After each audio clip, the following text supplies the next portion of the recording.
Welcome back.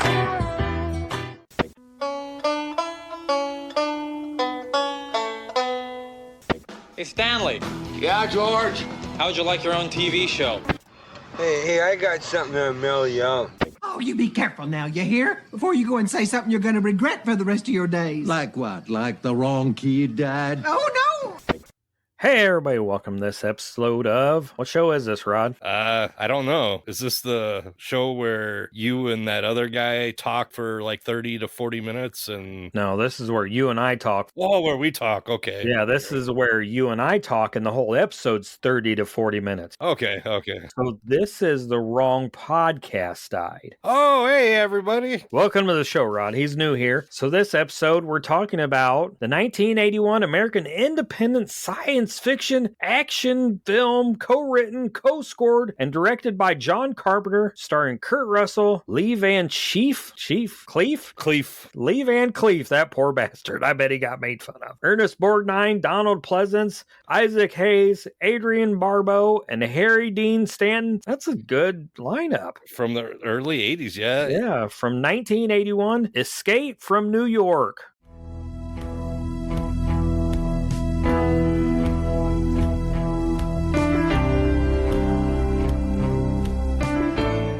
I think everybody wants to escape from New York nowadays. Released July 10th, 1981, it received positive reviews from critics and was a commercial success, grossing more than $50 million at the box office. What do you think? Well, it was written by John Carpenter and Nick Castle. Nick Castle's the guy who played the Shape in Halloween 1978, but he wasn't the guy that they showed the face of. No. But he did all the stunts. And if you're not a horror fan, the Shape is Michael Myers. Early in the films, he was known as the Shape. Yeah, definitely a star-studded cast. Like Lee Van Cleef, he's from Clint Eastwood movies like The Good, the Bad, the Ugly, and Ernest Borgnine. My God. Yeah, Isaac Hayes. I mean, Donald Pleasance. But Donald Pleasance as the President of the United States, though, I like Donald Pleasance, but he's got an English accent. What? I shot him 6 times. I shot him in the heart. Can't have gotten very far. Come on. I shot him 6 times. And just maybe not believable. I mean, it's in the future, so maybe like... Yeah, it's a dystopian future. So maybe things are like different where you don't have to be a civilian of the United States to be president. Who knows? I mean, filmed and shown in 1981, but it was supposed to be 1997. So we're like almost 30 years out from this. It always surprises me when you see old movies like this that are set in the future, how they view our technology will be, how the computers are going to look. The computers looked like it was from 1981, right? It was all animated. Like there was no computer graphics in this. I listened to the commentary with Kurt Russell and John Carpenter. It was weird because even at one point, John Carpenter said they didn't know this was a comedy. And I was like, nowhere have I seen listed as a comedy, but I guess. We didn't know it was either. A little bit of trivia, like the background scenes of New York were not New York. They were painted by a famous director, James Cameron. Really? Yeah. Well, I had read that some of the background or the where it was filmed was actually filmed in St. Louis. St. Louis, yes, because there was a fire. Yeah. It says the film took place in New York, of course, but yeah, there was a large fire in St. Louis, destroyed parts of the city's waterfront, leaving large areas of ruined buildings and empty streets that provided the perfect post-apocalyptic look. So, I mean, it's supposed to be in New York, but some of it was filmed there? Just some of the aerial shots, basically, and some of it filmed in LA also because of the scenes where it looks like they're in the gutter kind of that you see in LA movies. And I mean, it opened in New York and Los Angeles. It grossed $26 million in America and worldwide was $50 million. I guess the synopsis, it's 1997, sorry, concerns a crime-ridden United States, which has converted Manhattan Island and New York City into the country's sole maximum security prison. Air Force One is hijacked by anti-government insurgents who crash it into the walled borough. Former special forces and current federal prisoner Snake Plissken is given just 24 hours to go in and rescue the president, after which, if successful, he will be pardoned. So if he goes in, saves the president, you're off free and clear. Well, Well, also they inject some shit into his neck and say that if you don't, you're gonna die. Is it gonna blow his head off? It's like an aneurysm or something. So, like in the film, The Running Man, Yeah. they do everything to make it so he can't be successful, right? Yeah. They're like total assholes to him, which I get. But at the same time, you want him to be successful, right? Right. Yeah. You need to get this information that the president had to present to the world. He's trying to prevent World War, whatever, 3 or 4 or whatever one we're at this point. Yeah, it's interesting.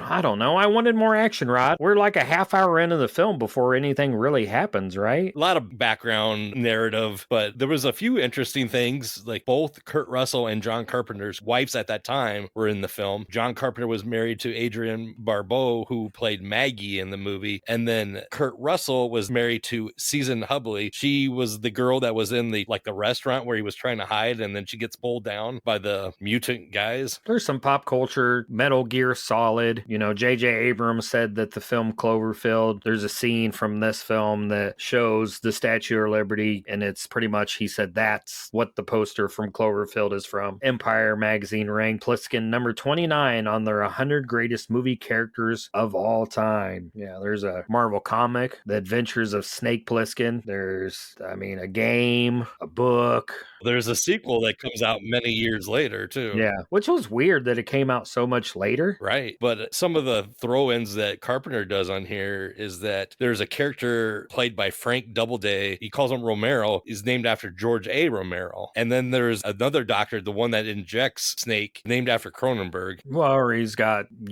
at some point in his career, those were people that he looked up to and maybe had some envy for. No, I wouldn't say envy, but, he looked up to and he's like, oh, these are people that were important in my career and that I have looked up to. I'm going to add their names into this film. But he kind of uses some of his regulars because George Buck Flowers is in it. One other thing that I don't know if you noticed, the narration at the beginning. Do you know who did that? Oh, I'd have to go back and watch it again. And Jamie Lee Curtis. Oh, I think I saw that somewhere. Yeah, uncredited too. Yeah, uncredited. So, I saw that somebody said that Snake Plissken was a real person when he was writing the script. Carpenter was talking about it, and a friend knew somebody of a friend that actually knew a person named Snake Plissken that was like, he was a tough kid in school and had a snake tattoo. Which was funny how Kurt Russell's snake tattoo's like right in his stomach area. Yeah, coming up from his snake area. How far does that snake go down? You don't see that until later in the film when he's got his shirt ripped off for some reason. Did you laugh at the beginning where the president is in the plane, but he's going to be in his escape pod? Yeah, I'm like, what? It's like this big red egg-shaped pod. And it pops open right when it hits the ground? Like, I guess, something like that. Or they broke it open really easy. I think they broke it open. They got it open pretty easy, though. I saw some trivia that said that was reused for the final season of Mork and Mindy. So I'll catch you on the rebound, your magnitude. Until next week. Nanu. Nanu. Oh, really? Mork's spaceship. Repurposed. Mork and Mindy was better. Well, I don't know. Some of us don't think so. It was nominated for Best Science Fiction Film and Director in 1982 at the Saturn Awards. Like 4 Saturn Award nominations? Jupiter Awards, it was nominated for Best International Actor for Kurt Russell and Best International Film. So, it had some awards. I think one of the things that hurt this film is, this is a first time watch for me. I don't know if you've seen it before. Yeah, several times. It's so hyped up. Yeah. It's so hyped up that I was like, oh, this is going to be so much fun and so great. And it's Carpenter. And then I watched it and I was like, I'm kind of let down. I want more action. It could be shorter if you don't give me anything but build up. I stopped at one point and I was like, I'm 35 minutes into the movie and really nothing's happened. He's in New York, but I don't need all of that build up to that. All the good stuff happens within like the last 20 minutes of the film, all the action. I think there's more right after that mark where he's in New York because he goes to the theater and he's kind of walking around. He meets Cabby, who's played by Borgnine. And, people are chasing them, mutants or whatever they are from the sewers. Those are just New Yorkers, Rod. Right. Oh, yeah, it is. Here's the thing, because Kurt Russell wasn't originally thought of for this. Carpenter wanted him, but the studios thought that he had too much of a Disney look because that's what Kurt Russell did back then, was a lot of Disney movies. So some of the names that were up on there were Tommy Lee Jones and Chuck Norris. You think the movie would have been better with them? No. 1981. Those were kind of your go-tos. I don't think Arnold Schwarzenegger was around yet, and he doesn't have. There's too much. Well, there's not a lot of dialogue in this though. Yeah, no, I'd have to go back and look and see who like were your action stars in the 80s, 81 to like see who I would put, but not Chuck Norris, not Tommy Lee Jones. I don't even know that Tommy Lee Jones was on anybody's radar at that point. I didn't think so either. I mean, Chuck had did some martial arts movies and action movies by then, but yeah, Schwarzenegger, I don't think, because Terminator didn't come out till like 84, I think. Yeah, none of those people. Like I said, I'd have to go back and look and see who were the big action stars of the early 80s were. Hell, I got the internet right at my fingertips, just like Snake Plissken did.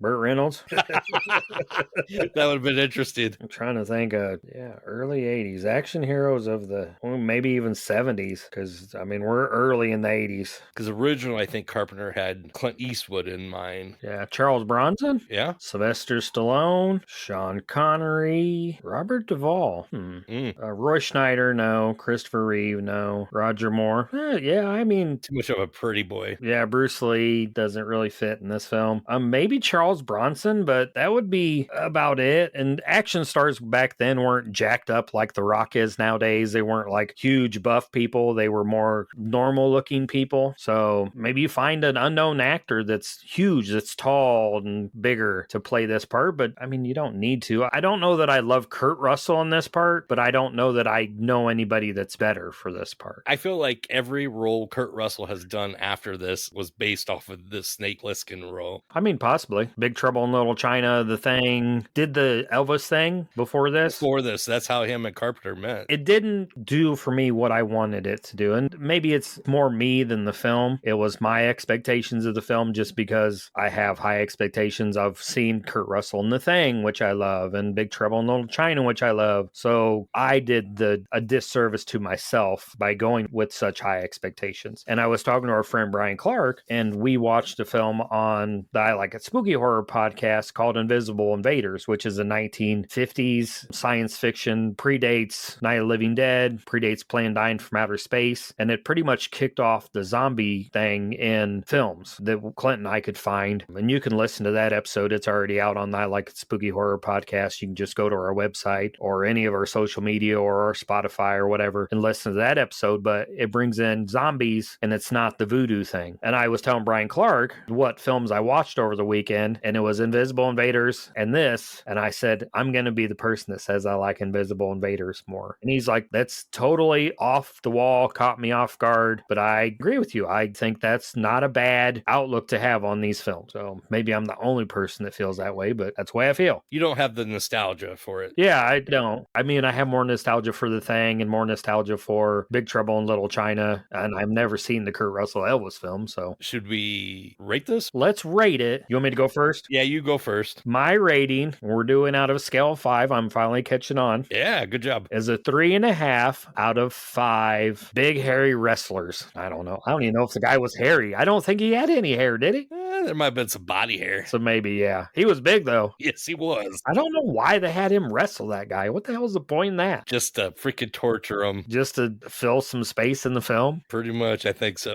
Yeah, so 3.5. So it'd be a 7 out of 10. It's not a bad rating. I just thought I'd like it more. Yeah, it's not bad at all. You did say, though, that you maybe don't enjoy Escape from LA, but Escape from LA is more fun. It is more fun, yes. So I'll have to watch that one. My rating, I kind of enjoy this. I actually watched this like 3 times before this recording because I had to watch the commentary and then I just had it in the background the third time just playing. And I would say a 4.5 out of 5 spike bats to the neck. A 9? A 9, yeah. That might be one of your highest ratings yet. Well, I've got a couple 5s, but... Oh, do you? Some recommendations? Yeah, let's do some recommendations.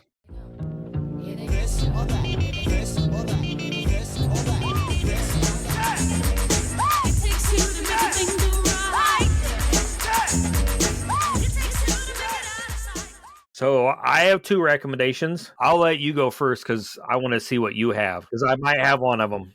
We've been talking about this for a while. You keep mentioning it, but 1986 is Big Trouble in Little China. That was one of them, wasn't it? Kurt Russell, Kim Cattrall, Dennis Dunn, and the two legendary Asian actors, James Hong and Victor Wong, directed by Carpenter again. It seemed like they were starting to get more chemistry together, Carpenter and Russell. But the little synopsis was long-distance truck driver Jack Burton decides to help his best friend Wong, whose fiance has been kidnapped by a Chinese gang. What they didn't expect was having to throw down with some supernatural forces. It's a fun one. Oh, it's fun, yeah. Big Trouble in Little China was one of my recommendations, but my other recommendation is from 1987 called The Running Man. Stars Arnold Schwarzenegger, Richard Dawson, Jesse Ventura, Jim Brown, Mick Fleetwood, Professor Tanaka, who's a wrestler. I mean, just a fun film set in the dystopian future. It's 2019. America is in a totalitarian state where everyone's favorite show is The Running Man, where they pit gladiators versus prisoners. Kind of sounds like American Gladiators. Ladies and gentlemen, from Gladiator Arena in Los Angeles, California, here are your American Gladiators. It is. Yeah. When they were building the film, American Gladiators, they showed clips from The Running Man to get people to be like, yeah, we want to watch that. And of course, Arnold Schwarzenegger's convicted of a crime he didn't commit, and he's sent on The Running Man, and he goes on to win the show, maybe? I don't know. It's a fun one. They're remaking it this year. Supposed to be more like the book. I'll check that one out. It's definitely something I'll check out. It's been a while since I've seen the original. Yeah, we covered it on the I Like It Spooky Horror podcast. It's one of those that kind of is horror adjacent, kind of maybe like Escape from New York is. I think The Running Man is more horror adjacent than Escape from New York. This is a comedy, right? Yeah. You know what else is funny? What's that? Our podcast network, the PFPN. Is it too early in the show to go to them? Nah, that's perfect. I need a break.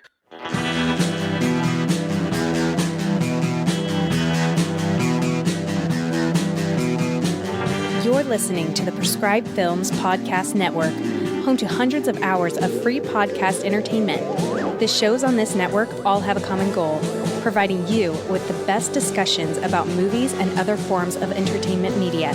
The PFPN hopes to fill your earholes with audio joy.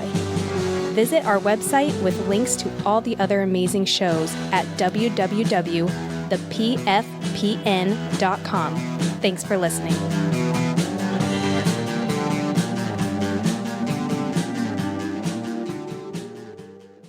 So now we've heard from our podcast network. It's time for the news.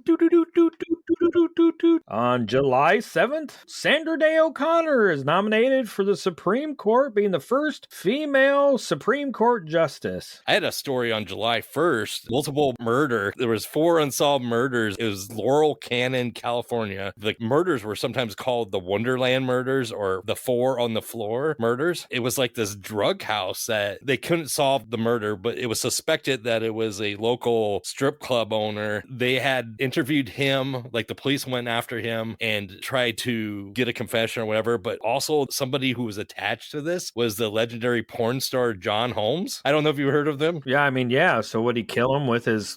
with his dong? Yeah. Like... No, I guess it was gunshots. There was one survivor, but I don't think she could testify. She didn't see anything. 4 on the floor always reminds me of like a stick shift or something, like a car. On July 9th, Nintendo releases the arcade game Donkey Kong in Japan, and it hit U.S. shores July 31st. So Donkey Kong's been around since 1981. Yeah, we're older than Donkey Kong. I didn't think that would happen. Oh, shit. Donkey Kong looks better, too. Yeah, a lot better. More hair. Yeah, a lot more. Back in July 5th, the USSR performs nuclear test at the test site in northeast Kazakhstan. I feel like ever since nuclear whatever was invented and countries got it, every time I look at the news, somebody's doing nuclear tests. Not sure why. Right, I know. What are you going to learn? This is the funny thing. A few days later, on July 8th, France performs nuclear tests. France's nuclear tests were conducted in Algeria and the South Pacific. Why did France get into all this? When Godzilla shows up for real, you motherfuckers,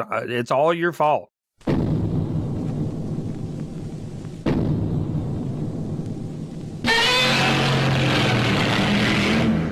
all you countries just bombing in the middle of the fucking ocean all the damn time. I shit you not. Every time I look at the news and it's from 1970 or newer, this country is doing testing. This country's doing testing. This country's doing testing. It's like, what are we doing? You're just wasting money. Yeah, but hey, guess what? I'm not done yet with it. Oh, Lord. Who else? July 10th. This is all in the same month. People realize this. In the same year, the U.S. performs nuclear tests at the Nevada test site. It was called Operation Guardian, and it was a series of 14 nuclear tests conducted by the U.S. in 1980 to 81 at that site. Less happy news. On July 17th, a lobby walkways at Kansas City's Hyatt Regency Hotel collapsed, killing 114 people and injuring over 200. How many damn people were on the walkway? And then on July 22nd, a Turkish terrorist is sentenced to life imprisonment in a court in Rome, Italy. He tried to shoot the Pope. My last one, July 23rd, the 14th San Diego Comic-Con International opens at the El Cortez Hotel. God, that means 1981. It was Comic-Con started in like the 60s? I guess, or probably some form or fashion. That's interesting. Been around forever. And it's still going on, right? Yeah, I've got a few things still from July 10th. There was a guy in Skidmore, Missouri, who was killed. His name was Ken Rex McElroy. So he was the town bully, and he would beat up people. He had 21 times he was indicted, but never convicted, except for one time he picked on a guy named Ernest Bowenkamp. He was a 70-year-old grocer, and he just kept harassing this guy for some reason, this old man, and threatening his life, because on July 9th of 81, McElroy went to a bar, and he brought in this rifle with a bayonet and everything, and, was harassing more citizens. And then on the 10th, him and his wife were up, like, sitting in their truck or whatever, and people opened fire on him.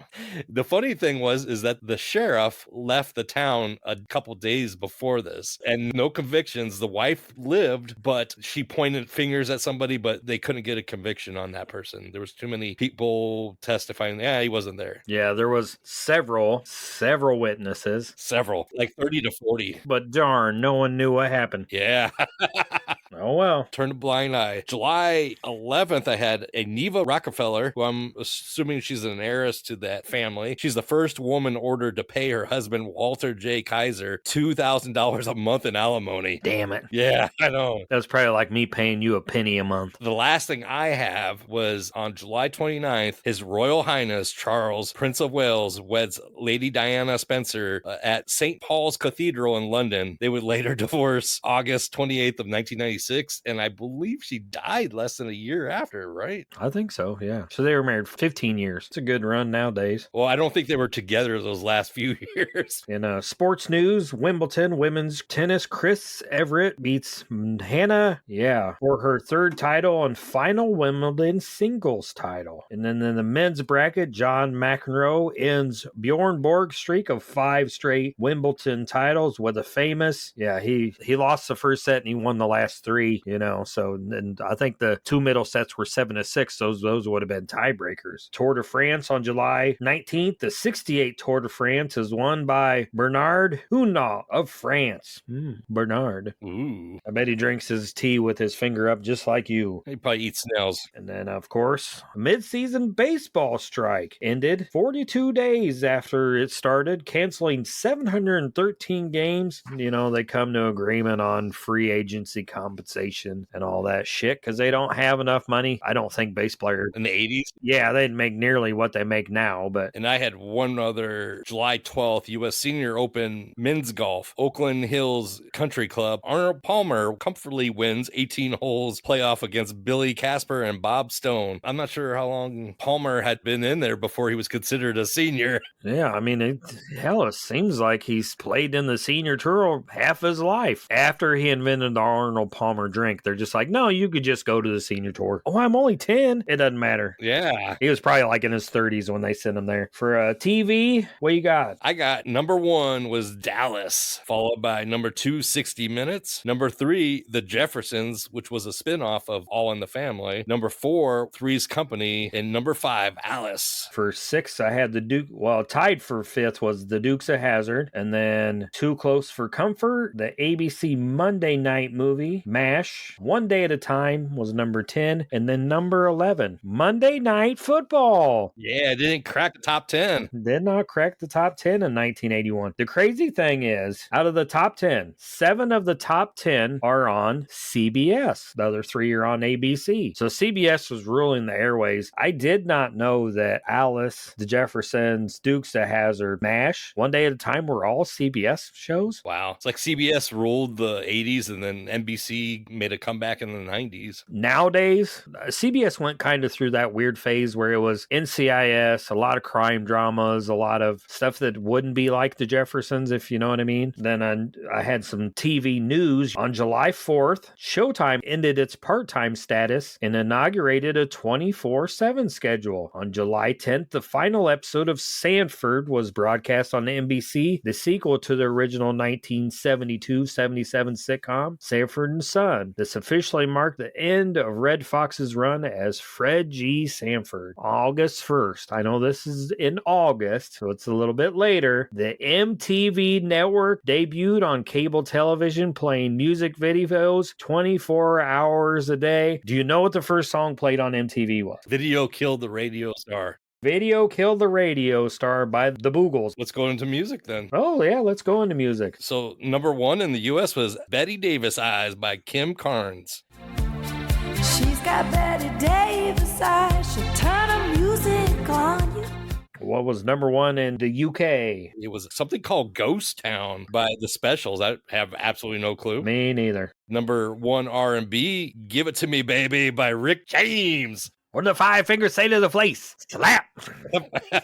Number 1 country was Fire and Smoke by Earl Thomas Conley. No idea. Yeah, I had no clue either. Number 1 dance track was Try It Out, Hold Tight by Gino Socio. Some of the other songs were Jesse's Girl by Rick Springfield, The One That You Love by Air Supply. Modern Records releases Belladonna, the debut solo album by singer-songwriter Stevie Nicks of Fleetwood Mac. Hit singles include Stop Dragging My Heart Around with Tom Petty, Age of 17, and Leather and Lace with Don Henley. For movies, what do you got for movies? Well, number 1 that week was Superman 2, and it had been in there for about a month. Yeah, it'd been in there several weeks. Raiders of the Lost Ark later in July. Tarzan the Ape Man, and then a reissue early in August of The Empire Strikes Back. That was August 12th. Stripes was in there, the Bill Murray, Harold Ramis Army movie. The Disney's The Fox and the Hound was released, and then Escape from New York hit number 5 that week. I mean, it made money, but it wasn't like top of the box office. Some of the horror movies of 1981, yeah, some really great ones, I thought. Friday the 13th Part 2, Halloween 2, The Burning, The Prowler, Madman, Evil Dead. You had The Battle of the Wolves, An American Werewolf in London, and The Howling, and then a sci-fi one, Scanners, and then the best horror movie of that entire year, and I think even Clint could agree with this, My Bloody Valentine. On February 11th, a couple other movies released that year. July 29th, Heavy Metal, and August 7th, one of my favorite films, probably not one of the best horror films, but Student Bodies. I just love Student Bodies. Rod and I have gotten into arguments about Student Bodies. He's never watched a damn movie. He wants to fight with me about a movie he's never even seen. I got some toys. One of the big things that came out or was popular, it didn't come out that year, it came out in 1980, was the Rubik's Cube. It was created by Ernest Rubik in 1974, but it wasn't released internationally until 1980. It sold over 100 million between 1980 and 83. Yeah, because the first year it sold a bunch, and then the next year it sold like a ton more. And when I was looking at toys, though, I kept getting a lot of bad information because it was saying something about He-Man dolls were released, but He-Man dolls weren't released until 1983. Yeah, I saw that about the He-Man thing. It was like 1980 run, original price, $5. I was like, I wish they were $5 now. I did see Strawberry Shortcake, but I don't know if that was 1981 or if that was a different year. I don't know. The only other things I could find for toys, there was a police patrol squad from Husky Helper. It came as a motorcycle, a police car, and a helicopter. Like a dog thing, or? No, they were just little plastic vehicles, and then you could put your little figure in it. That you would get like a Dollar Tree now? Yeah, basically. Some of the Barbie news from then, the Fashion Jeans Barbie and Ken, and Magic Curl Barbie, and one last one that I had found was the Eskimo Barbie. The only death I had was the one that you already talked about, where the guy from Skidmore, Missouri was killed in front of 46 people. Yeah, 30 to 46. He was murdered at 47 in an unsolved killing in front of a crowd of 30 to 46 people on the main street in town.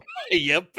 Yeah. It was crazy that the sheriff was like, I think I'll leave town now. Yeah, why not? We only got one cop. I think I'll go on vacation. Who's going to cover for me? That'll be fine. I did have a couple of deaths. Oh, go ahead. So July 1st, Rustin Morov, or Morey, that he changed later. He was an American bass player for Steppenwolf, the Magic Carpet Ride song and all that. He died in a car accident at 32. God, he was young. Well, and then July 16th, so only a couple of weeks later, Harry Chapin, American folk rock singer and songwriter who did Cats in the Cradle. A child arrived just the other day.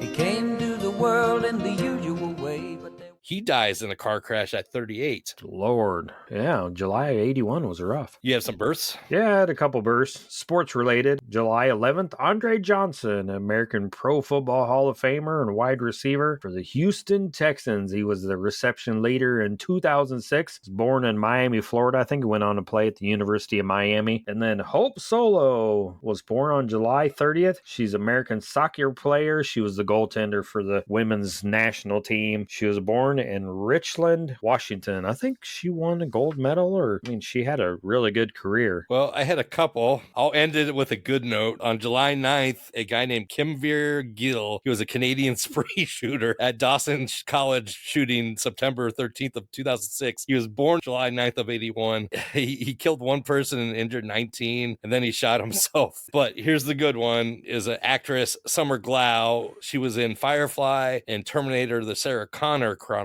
She was born in San Antonio, Texas on the 24th. Never heard of them. Never heard of Summer Glau? It's because you probably have never seen Firefly. No idea what that is. It's a Fox TV show that only lasted one season. And then they came out with a movie like years later called Serenity. How the hell would you even know it was connected? It's two different names. Because there was a lot of fans and they wanted the series to continue. And there was a lot of fans, but they only had one season. It was weird. Fox was canceling everything. I think I remember hearing like a petition and they tried to get the show back and that kind of stuff was going on with Firefly. Right. I think if it had the social media that we have today, it probably would have stuck around a little longer. Well, darn, if you could only go back in time. Rod's trying to get a TV show back on Fox while people are getting massacred in shootings. You have any jokes? No, this show. I have a couple clean ones. Maybe they're not that great, but why did the pirate walk into the bar? I have no idea. He had his eye patch on the wrong eye. That was awful. Did you laugh? Who laughs at that? I laugh at bad jokes, man. I guess. How are your eye doctor and your teacher the same? No idea. They both spend their days testing pupils. Oh, these are dad jokes. Yeah, these are kind of dad jokes. And I was like, what do they have to do with anything? But then I thought, oh, Snake Plissken has an eye patch on. So right. That was the only thing I think of. That was a Kurt Russell thing, wasn't it? He's like, I want to have an eye patch. Yeah. Which made it more difficult for him to play the character. Well, I would imagine. He couldn't see the landmines on the damn bridge, so then they wrecked and blew up. Don't forget to like and subscribe to the I Like It Spooky Horror podcast, so you'll never miss an episode of The Wrong Podcast Died. You'll never miss To Be Appendages. What else? Indie Spotlight. Salute the Shorts. And who knows, maybe there'll be some more new stuff coming out. You never know. So you'll have to come back next episode, and the episode after that, and the episode after that. And then surely don't want to miss Rod fumbling through whatever language he's going to try to speak at the end of each episode. As they say in the land of Carnival and bad bikini waxing, ate a proxima. Goodbye. Bye. That marks the end of our broadcast day here at The Wrong Podcast Died. Our transmission is powered by a frequency of 800 watts. We will resume our usual programming in 2 weeks. Until then, we bid you good night.